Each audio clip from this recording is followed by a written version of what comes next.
Chapter 1059. Such an amazing chapter. This is why we like One Piece. Everything in this chapter just comes together so well after building up for so many things before Wano, during Wano, all coming together such such a great way. But let's get to the cover story right off the bat. What is going on, Oda? Caesar is now Yonko commander level? Like, what is this? Some serious disrespect to our guy Katakuri for sure.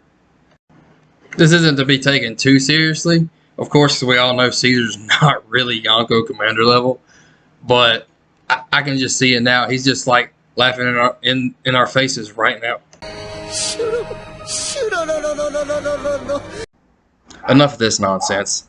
It's great seeing Marco and Shanks here together in this panel. The conversations they have is just it meshes so well together. You can tell that they're really friends. It seems to be. Even though in the past they've clashed together back when Shanks was just a child and when Marco was just an apprentice on Whitebeard's ship, but now they're much older. Marco's in his 50s now, and that's why he says he's getting too old, even though there's plenty of others that are much older than him in this that are still going strong. I guess he says, I've lost my whole crew. I think I'm just going to retire at this point. But it just felt so good seeing this. And especially since right after Whitebeard and Ace died, Shanks basically helped bury those two people. And those are some of the closest people in Marco's life. And like I said, it just felt so good to finally to see this between those two. Next, we move on to Yamato. Most thought we wouldn't even get this conversation between Luffy and Yamato. We thought it would be an off-screen thing that we never got. But after that trolling moment Oda gave us with her not joining, I'm glad we did. It was something that I guess really needed to happen to give us as the readers a feeling of completion. And we may get to see her join the crew in the future. Speaking of feeling complete, we finally get to see Luffy and Marco talk to each other. This will be the first time we see them talking since the Paramount War at Marineford. Somehow Marco and Luffy never seen each other during the raid. And I was really hoping they would see each other and talk, but it never happened. And since we left Wano already, I was like, how are we not going to get this? But Oda decided to give it to us a little later than expected. And now we get to see Luffy thanking him after everything was over. This just felt so good. The conversations and actions of the characters in One Piece are one of the reasons we love One Piece so much. And this segment really delivered on what we as an audience want and the feels that we love One Piece for.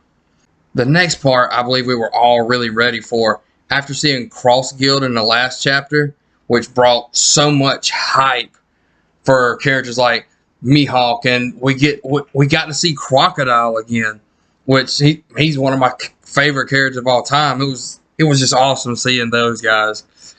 And we didn't get to see Weevil this time, but we did get to see the Pirate Empress herself, Boa Hancock. The panel shows Amazon Lily, but it looks a little different from the last time we saw it. They talk about it being invaded for the first time ever by men, and that Boa Hancock will probably need to relocate, considering the Marines will just continually come after her no matter what, now that she's no longer under the protection of the world government. We quickly go back to when we seen the Marines arriving at Amazon Lily, and we see them say deploy the new pacifistas. New was just an understatement of what these pacifistas truly were. Lunarians? King was supposed to be the last one, yet here one is just destroying the Kuja. And we'll get back to them pretty soon. But then out of nowhere, we get Blackbeard with his notorious laugh. The laughs in One Piece, I just love them. I just had to give my imitation, or at least an attempt. But the last we seen him, he stated he couldn't allow a power like that to fall into the hands of the Marines, but we didn't know what he was talking about. And I know me and quite a few others on the internet, we thought that he might have been going to Whole Cake in this cover story that we've been getting for quite a few chapters now.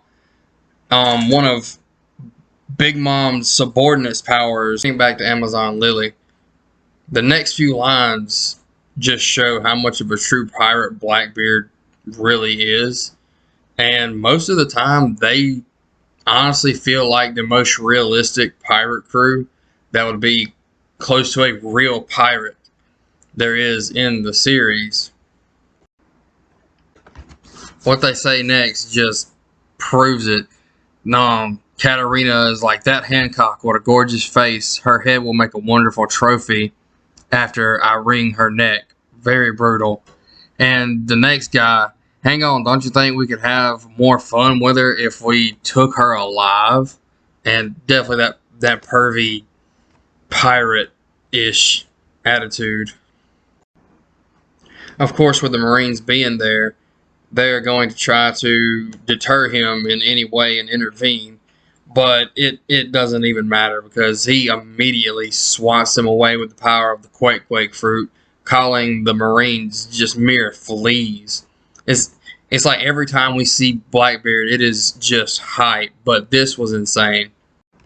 And I believe what made this panel so good, and the panels to come, is we haven't seen Blackbeard in action since Marineford.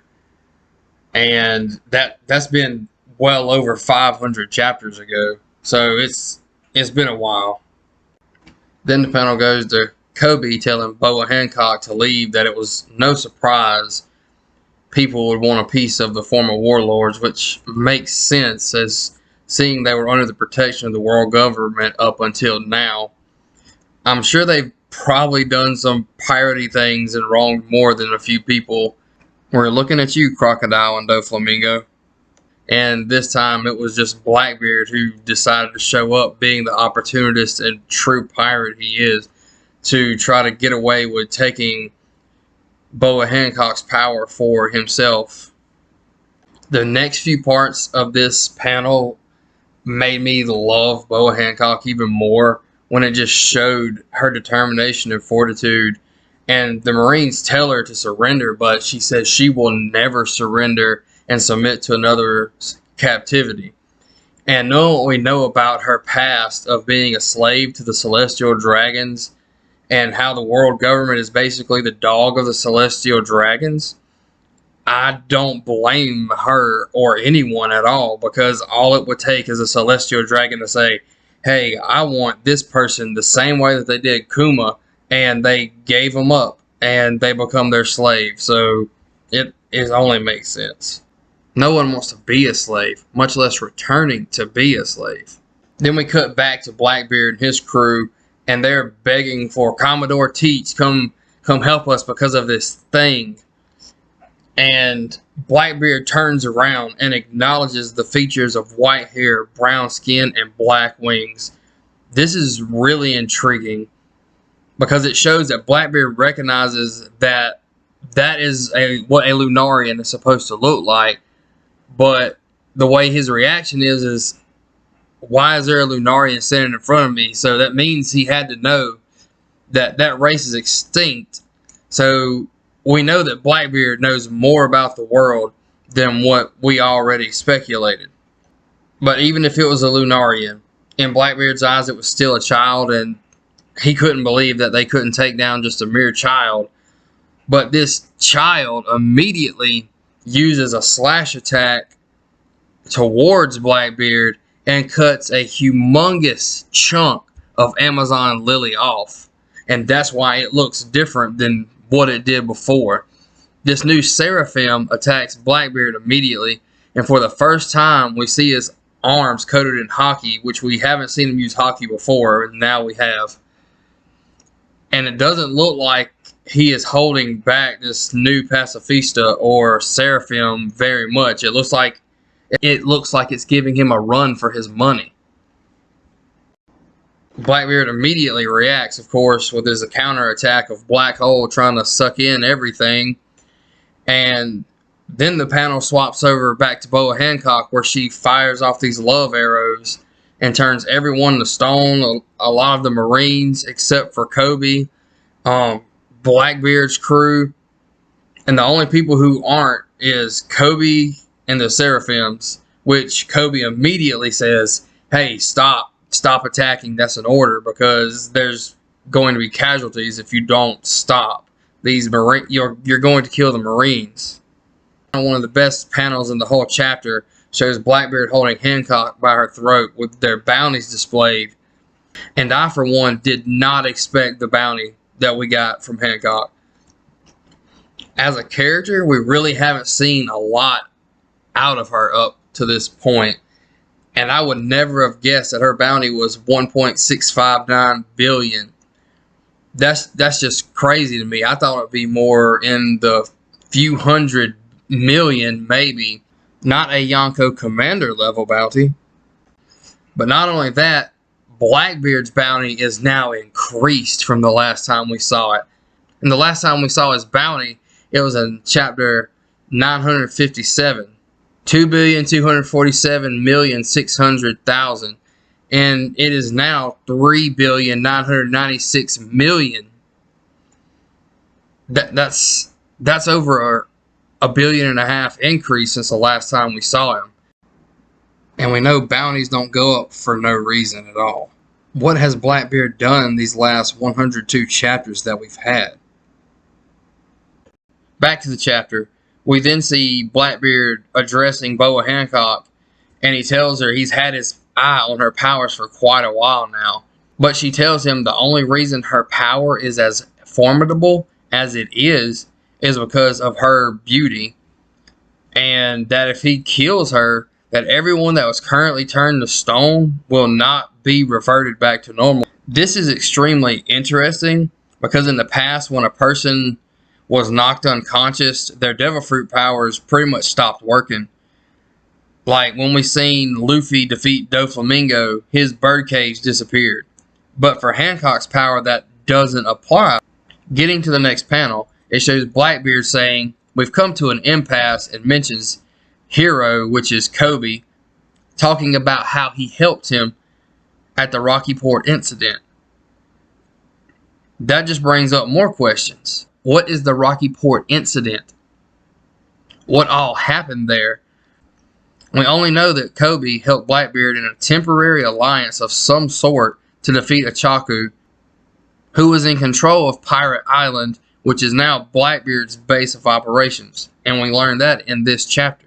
The next few lines are some exchanges between Blackbeard, Kobe, and Hancock, talking about the situation and asking if Kobe thinks she would play nice by reverting everyone back.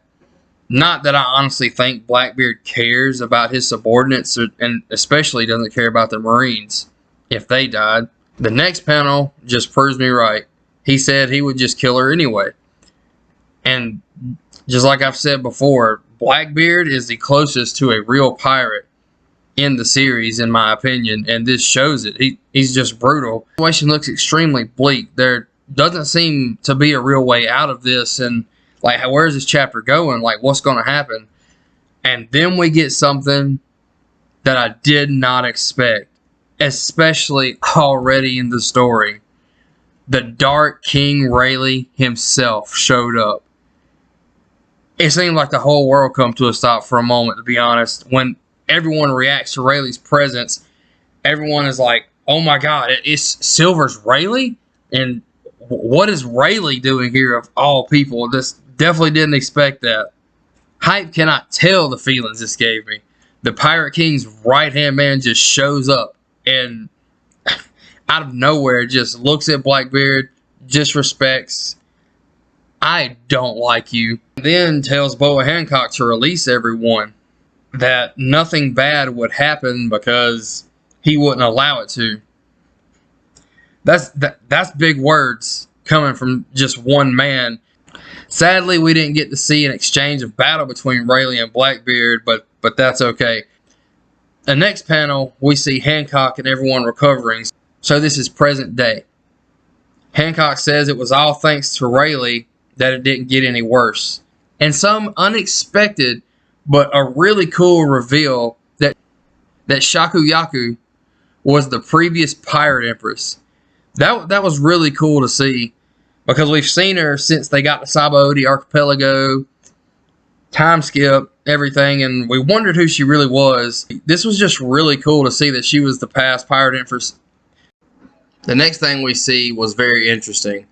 It was Rayleigh talking about how he's glad everything went smoothly because he doesn't believe he could defeat Blackbeard in a confrontation one-on-one, which in itself is absolutely crazy because we've seen Rayleigh go toe-to-toe with people like Kizaru, which is an admiral. I believe that shows just how powerful Blackbeard has really become in the series. But getting back to what we were saying before, Rayleigh, he resolved everything on his name alone, which says a lot. Imagine having the clout to completely stop an invasion by the Marines and send Blackbeard back to his island. That's insane. The last panel shows the new pacifistas again, the Seraphim, but it looks exactly like Boa Hancock. Whoa, like what? What's going on here? Why is there a Seraphim that looks like Hancock and a Lunarian done the fusion dance? This makes a crazy theory that I'm definitely going to be making a video about later. But the Warlords are back, and in an even bigger way. With Cross Guild here, we've got Mihawk, Buggy, and Crocodile. And now we've got the Pirate Empress herself, Hancock, in the story again. And then two new pacifistas that are called Seraphim that look like Mihawk and Boa Hancock. Like I said, I'm going to be making a video about that. And then the last page, the final panel. Finally, we see Koby. Missing is the current status unknown. Kidnapped by Blackbeard. Why did Blackbeard take Koby? Only time is going to tell. This chapter was so good. 11 out of 10. Oda never disappoints us. If these last two chapters are only a small fraction of what is to come for the rest of the final saga, I cannot wait to see what Oda has for us. And with Film Red right around the corner next month for anyone in the US, this is a great time to be a One Piece fan. It's been fun. Like the video and subscribe if you like to see more content. Until next time, peace.